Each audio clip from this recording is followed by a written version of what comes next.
Hello guys, പത്തരമാൻ്റെ പുതിയ episode റിവ്യൂയിലേക്ക് എല്ലാവർക്കും സ്വാഗതം. അങ്ങനെ ആദർശ് കനകയോട് പറയുകയാണ്, ഗോവിന്ദന് വേണ്ടിയിട്ട് ഇൻഷുറൻസിൻ്റെ എമൗണ്ട് കൂട്ടി 1 കോടിയുടെ എടുത്തിട്ടുണ്ട്. ഇന്നത്തെ കാലത്ത് അത്രയെങ്കിലും വിലയുള്ളൊരു ഇൻഷുറൻസ് ഉണ്ടെങ്കിലേ കാര്യമുള്ളൂ എന്നൊക്കെ പറയുക കേട്ടോ. എന്നിട്ട് ഇത് കേൾക്കുമ്പോഴത്തേക്കും കനക പറയുകയാണ്, അത് മോനെ കാശില്ലാഞ്ഞിട്ടല്ല, പിന്നെ വേണ്ടാന്ന് വെച്ചിട്ടാണ് ചെയ്യാതിരുന്നതെന്ന് പറയുമ്പോഴേക്കും നയന ഇങ്ങനെ മനസ്സിൽ മുഖം മാറ്റിയിട്ട് ചിന്തിക്കുന്നുണ്ട്, അമ്മ എന്തിനാ ഇപ്പോഴും ആദർശനോട് കള്ളം പറയുന്നതെന്നുള്ള രീതിയിൽ. ആദർശ് അപ്പോൾ ഒന്നും പറയുന്നില്ല കേട്ടോ. ആദർശ് പറയുന്നുണ്ട്, കാശുണ്ടെങ്കിലും ഇല്ലെങ്കിലും ഇന്നത്തെ കാലത്ത് അത്രയും ഉള്ളൊരു കവറേജുള്ള ഇൻഷുറൻസേലും വേണം അമ്മേ എന്ന് പറഞ്ഞ് അവിടുന്ന് പോവുക കേട്ടോ. അത് കഴിയുമ്പോഴേക്കും കനക നയനോട് പറയുന്നുണ്ട്, കാശില്ലാഞ്ഞിട്ട് തന്നെ മോളെ, പക്ഷേ മോനെയും കൊണ്ട് ഒരുപാട് കാശ് മുടപ്പിക്കുന്നത് ശരിയല്ലല്ലോ. മോനിപ്പോൾ തന്നെ ഒരുപാട് കാര്യങ്ങൾ ചെയ്യുന്നുണ്ട്. മോൻ്റെ അമ്മയ്ക്ക് കരള് പകുത്ത് കൊടുത്തത് കൊണ്ടായിരിക്കില്ല, പക്ഷേ അത് വേണ്ട എന്ന് പറയുമ്പോഴത്തേക്കും നയന പറയുന്നുണ്ട്, അത് സാരമില്ലമ്മേ, കല്യാണത്തിന് മുമ്പ് ഞങ്ങൾ തമ്മിൽ പരസ്പരം ഒരുപാട് വെറുത്തുപോയി. അതുകൊണ്ട് പിന്നെ സ്നേഹിക്കാനൊട്ട് പറ്റിയിട്ടില്ല. ഇപ്പോൾ സ്നേഹിച്ചു തുടങ്ങിക്കഴിഞ്ഞപ്പം ഞാൻ ആദർശേട്ടൻ്റെ അമ്മയ്ക്ക് ഇതൊന്നും ചെയ്തില്ലെങ്കിലും ആദർശേട്ടൻ ഇതൊക്കെ ചെയ്യുമായിരുന്നു. നമ്മുടെ കുടുംബത്തിന് ആദർശേട്ടൻ എന്നും ഒരു അത്താണി തന്നെ ആയിരിക്കും എന്നൊക്കെ പറയുക കേട്ടോ. അത് കഴിയുമ്പോൾ കാണിക്കുന്നത് ഗോവിന്ദനാണ്. ഗോവിന്ദനോട് നന്ദു ചോദിക്കുന്നുണ്ട്, അച്ഛൻ കടയിൽ പോയിട്ട് വന്നോ എന്ന് ചോദിക്കുമ്പോഴേക്കും ഗോവിന്ദൻ പറയാണ്, ഞാൻ കടയിലോട്ടല്ല പോയത്, ഹോസ്പിറ്റലിൽ പോയി. അവിടെ ചെന്നപ്പോൾ ആ ചെറുക്കനുണ്ടായിരുന്നു. എന്തായാലും സർജറി കഴിഞ്ഞാൽ ദേവയാനീനെ പുറത്തിറക്കിയെന്ന് പറയും കേട്ടോ. അപ്പോഴത്തേക്കും നന്ദു ചോദിക്കുകയാണേ, ഇത്രയും പെട്ടെന്നോ എന്ന് പറയുമ്പോഴേക്കും പുറത്തിറക്കി മോളെ, ഞാൻ കണ്ടായിരുന്നു, മുഖമൊക്കെ മൂടി പുറത്തിറക്കിയത് എന്നൊക്കെ പറയും കേട്ടോ. അപ്പോഴേക്കും നന്ദുവിന് ചെറിയ സംശയം തോന്നുവാണ്. നന്ദു വന്നിട്ടൊന്ന് പറയുകയാണ്, അച്ഛൻ കടയിലോട്ടെന്ന് പറഞ്ഞു പോയിട്ട് പിന്നെന്താ അങ്ങ് പോയെന്ന് ചോദിക്കുമ്പോഴേക്കും നയന മോളെയും കൂടെ ഒന്ന് കാണാമെന്നോർത്ത് പോയതാ, ഹോസ്പിറ്റലിൽ ഇല്ല മോള് എന്നൊക്കെ പറയുമ്പോഴേക്കും നന്ദു പറയുന്നുണ്ട്, അത് ചിലപ്പം ചേച്ചി എല്ലാവർക്കും ഫുഡൊക്കെ ഉണ്ടാക്കണ്ടേ, ഹോസ്പിറ്റലിലുള്ളവർക്കും വീട്ടിലുള്ളവർക്കും ഒക്കെ, അതിൻ്റെയൊക്കെ തിരക്കായിരിക്കും എന്നൊക്കെ പറയും കേട്ടോ. അത് കഴിഞ്ഞ് നന്ദു നേരെ നയനെ കാണാൻ വേണ്ടി ഹോസ്പിറ്റലിൽ ചെല്ലുവാണ്. അപ്പോഴത്തേക്കും ദേവയാനിയെ പുറത്തിറക്കിയോ എന്ന് കനകയോട് ചോദിക്കും കേട്ടോ, ഒന്നും അറിയാത്ത പോലെ. അപ്പോഴേക്കും ദേവയാനിയെ അല്ല, എന്നെയാണ് പുറത്തിറക്കിയത് ആദർശേട്ടൻ, ഞാനതറിയാതിരിക്കാൻ വേണ്ടി മുഖത്തോട്ട് തുണിയിട്ട് മൂടിയതാ എന്നൊക്കെ നന്ദുവിനോട് പറയും കേട്ടോ. എന്നിട്ട് ഇതെല്ലാം കേൾക്കുന്ന കനക പറയുകയാണ്, എത്ര നാളിങ്ങനെ കള്ളത്തിന് മൂളി കള്ളം പറഞ്ഞ് പിടിച്ച് നിൽക്കുമെന്ന് എനിക്കറിയത്തില്ല എന്ന് പറയുമ്പോഴേക്കും നയന പറയുന്നുണ്ട്, അച്ഛനിപ്പോൾ ഒന്നും അറിയണ്ട, അച്ഛനത് ചിലപ്പോൾ താങ്ങാൻ പറ്റാതെ വന്നാലോ, എന്തായാലും കുറച്ചും കൂടെ ഭേദമാവട്ടെ, ഇവിടുന്ന് പോകുമ്പോഴത്തേക്കും എല്ലാം പറഞ്ഞാൽ മതിയല്ലോ എന്നൊക്കെ പറയും കേട്ടോ.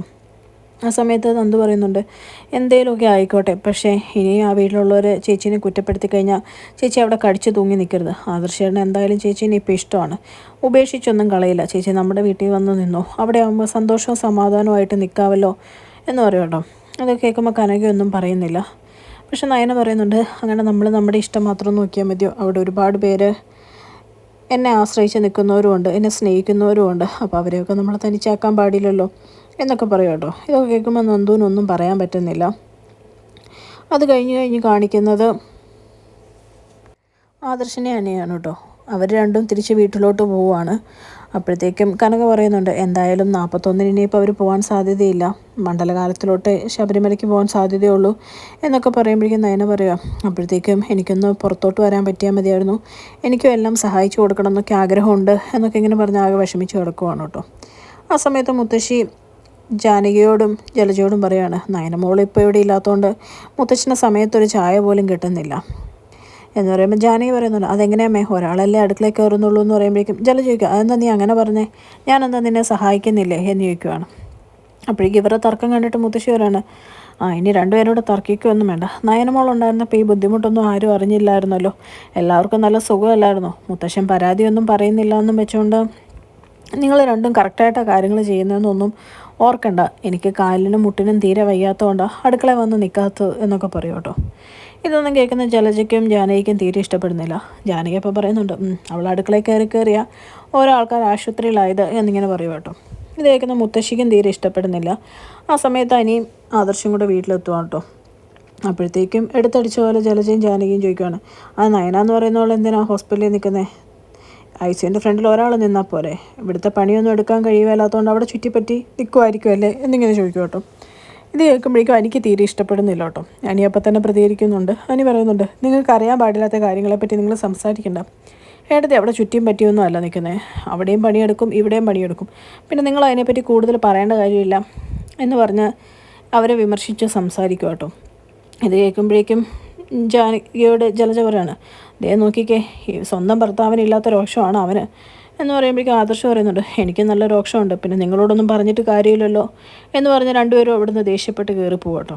അങ്ങനെ അനി അവിടെ മാറി നിൽക്കുന്നത് കാണുമ്പോഴത്തേക്കും ജാനകി അനിയുടെ അടുത്തോട്ട് എന്ന് ചോദിക്കുകയാണ്, എടാ എന്താ നിൻ്റെ ഉദ്ദേശം, മോളെ പോയി എന്താ വിളിച്ചുകൊണ്ട് വരാത്തത് എന്നിങ്ങനെ ചോദിക്കുമ്പോഴേക്കും അനി പറയുന്നുണ്ട്, അവൾ സ്വന്തം അഹങ്കാരത്തിന് ഇറങ്ങിപ്പോയതാണ്, അങ്ങനെയുള്ളവളെ വിളിച്ചുകൊണ്ട് വരാൻ ഞാൻ ഉദ്ദേശിച്ചിട്ടില്ല. പിന്നെ ഒരു കാര്യം, അമ്മയ്ക്ക് വേണമെങ്കിൽ അമ്മ പോയി വിളിച്ചോ, മുത്തശ്ശനും അച്ഛനും ഒക്കെ അത് തന്നെയാണ് പറഞ്ഞത്, എന്തായാലും ഞാൻ പോയി വിളിക്കില്ല എന്ന് പറയും കേട്ടോ. ഇത് കേൾക്കുമ്പോൾ ജാനകി പറയുന്നുണ്ട്, അതെനിക്കറിയാടാ, അതിന് വേണ്ടിയിട്ടാണല്ലോ നീ എപ്പോഴും ഹോസ്പിറ്റലിൽ പോയി നിൽക്കുന്നത്. ആ നയന എന്ന് പറയുന്നവളുടെ സ്വന്തമായിട്ട് സൽസ്വഭാവം എന്ന് പറഞ്ഞ് നടക്കുന്ന ആ നയന എന്ന് പറയുന്നവളുടെ അനിയത്തിയെ കാണാൻ വേണ്ടി എന്ന് പറയും കേട്ടോ. ഇതൊക്കെ കേൾക്കുമ്പോൾ എനിക്ക് നല്ല ദേഷ്യം വരുവാണ്. അനിയവരാണ്, ചേച്ചി ഒരിക്കലും സ്വന്തമായിട്ട് സൽസ്വഭാവി എന്ന് പറയുന്നത് നടന്നിട്ടില്ല. പിന്നെ അങ്ങനെ നിങ്ങൾക്ക് തോന്നുന്നുണ്ടെങ്കിൽ അത് ഏടത്തിയുടെ സ്വഭാവത്തിൻ്റെ ഗുണം. പിന്നെ ഞാനായിട്ട് എന്തായാലും അനാമികേനെ വിളിക്കില്ല എന്ന് തന്നെ പറഞ്ഞിട്ട് അവിടുന്ന് പോവാട്ടോ. അത് കേൾക്കുമ്പോഴേക്കും ജാനകി പറയാം, നീ വിളിക്കുന്നില്ലെങ്കിൽ വേണ്ട, ഞാനാണെങ്കിൽ പോയി വിളിച്ചോളാം, എന്തായാലും അവളില്ലാതെ നിൻ്റെ ഏടത്തിയും അവളുടെ ചേച്ചി ഈ വീട്ടിൽ നിൽക്കും ആരും ഓർക്കണ്ട എന്ന് പറയും കേട്ടോ. ഇതൊന്നും കേൾക്കുമ്പോൾ എനിക്ക് തീരെ ഇഷ്ടപ്പെടുന്നില്ല. ഒന്നും മിണ്ടാതെ അനി അങ്ങ് പോവാണ്. ആ സമയത്ത് ജാനകിയും ജലജയും അനിയുടെ ഈ സ്വഭാവത്തെപ്പറ്റി ഇങ്ങനെ സംസാരിച്ചുകൊണ്ടിരിക്കുവാണ്. അപ്പോഴേക്കും ആദർശ് താഴോട്ട് വരുവാണ് കേട്ടോ. അപ്പോഴേക്കും വീണ്ടും ഇവർ ചോദിക്കുവാണ്, അല്ല നിൻ്റെ ഭാര്യ ഇങ്ങോട്ട് വരാനൊന്നും എന്നിട്ട് ഉദ്ദേശിച്ചിട്ടില്ലേ എന്നിങ്ങനെ ചോദിക്കുക കേട്ടോ. അപ്പോഴത്തേക്കും ആദർശ് ചോദിക്കുവാണ്, അവളെന്തിനാ ഇങ്ങോട്ട് വരുന്നേ, നിങ്ങൾക്ക് ഇവിടെ ചെയ്യാവുന്ന കാര്യങ്ങളൊക്കെയല്ലോ ഉള്ളൂ, പിന്നെ ഇങ്ങോട്ട് വന്നാലും അമ്മയെ കൊല്ലാൻ നോക്കിയത് അവളാന്ന് പറഞ്ഞ് നിങ്ങൾ കുറ്റപ്പെടുത്തുമല്ലോ, അതുകൊണ്ടാണ് ഞാൻ അവളോട് ഇങ്ങ് വരണ്ടെന്ന് പറഞ്ഞു. അപ്പോൾ പിന്നെ അവൾ ഹോസ്പിറ്റലിൽ തന്നെ നിൽക്കാനാണ് ഉദ്ദേശം എന്നിവർ ചോദിക്കുമ്പോഴേക്കും ആദർശ് പറയണം, അവൾ ഹോസ്പിറ്റലില്ല, അവളെ വീട്ടിലോട്ട് പോയി, ഞാൻ അവളോട് സ്വന്തം വീട്ടിലോട്ട് പൊക്കോളാൻ പറഞ്ഞു എന്ന് പറയും കേട്ടോ. ഇത് കേൾക്കുമ്പോഴേക്കും അവർ രണ്ടും പറയാണ്, എടുത്ത് കിടപ്പിലായി, അവൾ അവളുടെ ഇഷ്ടത്തിന് ഓരോന്ന് കാര്യങ്ങൾ ചെയ്തും തുടങ്ങി എന്ന് പറയുകയാണ്. ഇതൊക്കെ കേൾക്കുമ്പോൾ ആദർശ് പറയുന്നുണ്ട്, എൻ്റെ അമ്മയ്ക്ക് നയനെ മനസ്സിലാക്കാൻ പറ്റിയിട്ടില്ല, അത് സത്യമാണ്, പക്ഷേ എനിക്കിപ്പം നയനെ അറിയാം, എൻ്റെ അച്ഛനും അറിയാം, ഇവിടെയുള്ള പലർക്കും അറിയാം, നിങ്ങളുടെ മനസ്സിൽ വിഷമുള്ളത് കൊണ്ടായിരിക്കും ചിലപ്പോൾ നിങ്ങൾക്ക് മനസ്സിലാക്കാൻ പറ്റാത്തത്. ഇതൊക്കെ കേൾക്കുമ്പോൾ ജാനകി പറയാണ്, വിഷം ഞങ്ങളുടെ മനസ്സിലല്ലടാ, അവളെപ്പറ്റി ഒരു കാലത്ത് നല്ലത് പറഞ്ഞുകൊണ്ടിരുന്ന ആളാണ് ഞാൻ, നിൻ്റെ അമ്മയോടും പറഞ്ഞു കൊടുത്തിരുന്നത്, ഞാൻ മാറിയിട്ടുണ്ടെങ്കിൽ അവളുടെ മനസ്സിലെ വിഷം ഞാനാണ് മനസ്സിലാക്കിയതെന്നാണ് നീ മനസ്സിലാക്കേണ്ടത്, അവളെ എന്ന് ഉപേക്ഷിക്കുന്നോ അന്ന് നീ രക്ഷപ്പെടുകയുള്ളൂ എന്ന് പറയും കേട്ടോ.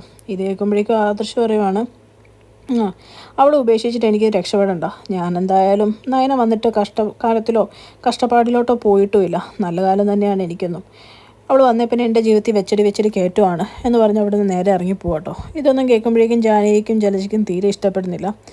അവർ രണ്ടുപേരും അത് ആദർശ് പോയി കഴിയുമ്പോൾ പറയണം, അവനൊരു കാലത്തും നന്നാവുകയല്ല, ഇങ്ങനൊരു പെൺകോന്തൻ എന്ന് പറഞ്ഞിങ്ങനെ കുറ്റം പറഞ്ഞുകൊണ്ട് നിൽക്കുവാണ് കേട്ടോ. പിന്നെ കാണിക്കുന്നത് നയനേനെയും ദേവയാനേനെയാണ്. രണ്ടുപേരും ഇങ്ങനെ ബോധമില്ലാതെ ഹോസ്പിറ്റലിൽ കിടക്കുന്ന കാണിച്ചുകൊണ്ടാണ് കേട്ടോ ഇന്നത്തെ എപ്പിസോഡ് അവസാനിക്കുന്നത്. ചാനൽ ഇഷ്ടപ്പെട്ട് കഴിഞ്ഞാൽ ലൈക്ക് ചെയ്യാനും സബ്സ്ക്രൈബ് ചെയ്യാനും കമൻറ്റ് ചെയ്യാനും മറക്കരുത്. താങ്ക്